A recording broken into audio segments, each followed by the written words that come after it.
How about the news today? Texas and Oklahoma agreed with everybody. The Big 12 agreed, the SEC agreed, something the television partners for Texas, Oklahoma, the SEC, and the Big 12, everybody got together and agreed that Texas and Oklahoma needed to get out of the Big 12 conference a year early.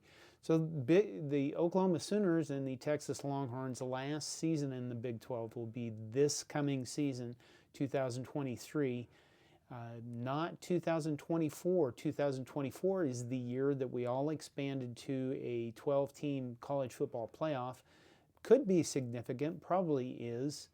You know, I don't think the Big 12 wanted their first year of playoff expansion to be taken up by Oklahoma and Texas and then have them leave. Texas and Oklahoma have to pay a $100 million buyout to the Big 12. That's part of the contract or part of the agreement. So let's talk about what's going to happen here. I'm John, Johnston CornNation. Please subscribe to my channel so I feel better as a human being. And maybe you like my content. Let me know in the comments what you're looking for. And please like this video so I get more action on YouTube. Oklahoma. Let's look at both these teams individually.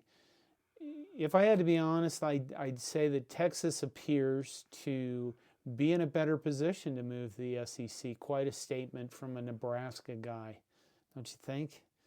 I mean, I could be all biased about this, but I'm trying to be objective. You look at it, what is it? Steve Sarkisian's third year will be into this coming season, 2023. You know, he 5-7 in his first year, 8-5 this last year. And they have recruited well. They've had some top recruiting classes in Texas. And I know we've been making the joke that Texas is back for a long time. But they look like maybe Steve Sarkisian is the guy that can get them to another echelon up. And they look poised. They look ready.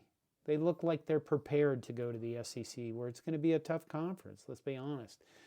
Oklahoma, maybe not as much. You know, Brent Venables, I think Brent Venables is an incredible coach. Didn't do so well this last year. Remember that 49-0 loss to Texas in the Red River shootout, or whatever they call it now, Red River rivalry. But Oklahoma, you know, part of that was Oklahoma beat up Nebraska, and then they got infected with that former guy we hired, and of course their season went to hell. Everybody else's did after they played Nebraska. Maybe they could blame it on that. But is Oklahoma ready to go to the SEC? I would argue they're probably not as prepared as Texas. And I mean that in their coaching is, you know, Brent Venables kind of, I think, needs to have stuff happen this season. And, you know, I think 2023 is going to tell us a lot about Oklahoma. Well, I guess both those teams. You know, I know that, you know, if you go to this site I've got up, that's our Burnt Orange Nation, SB Nation, Texas site. And if you go to that article, I'll leave it in the notes. It'll be a fun for you to read the comments from the Texas fans. I mean, they're the same comments, you know, good riddance, goodbye, blah, blah, blah. Oh, can't wait to leave this place, you know. I'm sure the Big 12 people are doing the same thing, you know. About time, good thing you're leaving early, don't let the door hit you in the ass, all those kinds of comments. I don't know if, you know, there's nothing really new there. Except it's going to be funny that, I mean, Texas is going to have to play Texas A&M again, right? Because they're going to be in the same conference. I hope they arrange that, because, I mean, all of the stuff about those two teams' hate and that level of hatred is going to be fun for the rest of us to watch in the SEC. And let's face it, we're all looking for Texas and Oklahoma to fail miserably in the SEC. But really, the SEC is, let's not pretend the SEC is a giant juggernaut. I know we do that. Everybody plays up the SEC, the best conference. Georgia, Alabama are a step above everybody else, and the rest of the league is just, you know, not as good. I mean, if you're going to make fun of like Georgia beating up TCU 65-7, you also have to face Texas A&M's debacle this year, and the fact that Arkansas lost to Liberty. You have to bring those things up because they kind of equal the same, they equalize that equation. And like I said, I'm trying to be objective. SEC, the one thing I will say about them going, Texas especially going to the SEC and Oklahoma, probably not as much because Oklahoma fans don't seem to, they carry themselves with a certain level of grace. And I'm not going to be unbiased about that with Texas fans. I don't think I've ever met a Texas fan who wasn't just constantly on Texas. I realize people accuse us of that as Nebraska fans, but I think that's more out there than it is with us. I mean, the whole horns down thing, and you're going to get upset about that. Good luck in the SEC where you're going to get horns down like 365 days a year, 24 hours and 7 days a week. And wait until, what are you going to do when you lose to Ole Miss and Mississippi State and things like that? I mean, we're all going to have a ball with this on every loss that Texas has. Oklahoma, probably not as much. One thing I don't get about this, I really don't. Is this really a good decision for either of these schools? Because, I mean, Oklahoma has dominated that conference for a while until this year with Brent Venables came up, and they've had a tough time with that. Texas looked like they're on the rise. 2024, like I mentioned, the Big 12 is going to expand, or the college football playoff is going to expand.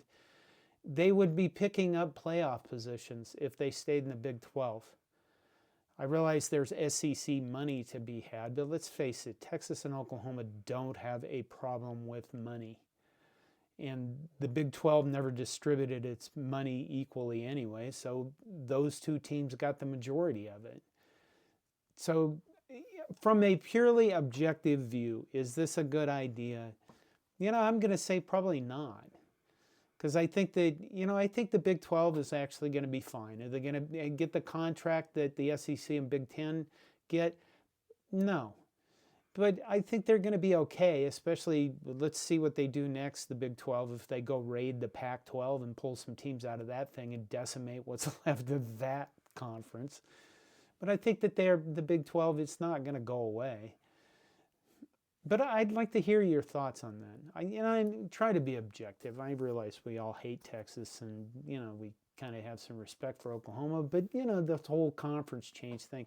If you feel like comparing any of this to Nebraska, and you say, well, look at what happened when Nebraska went to the Big Ten, I'll just say this: Nebraska's problems with the Big Ten are not because we made a conference change.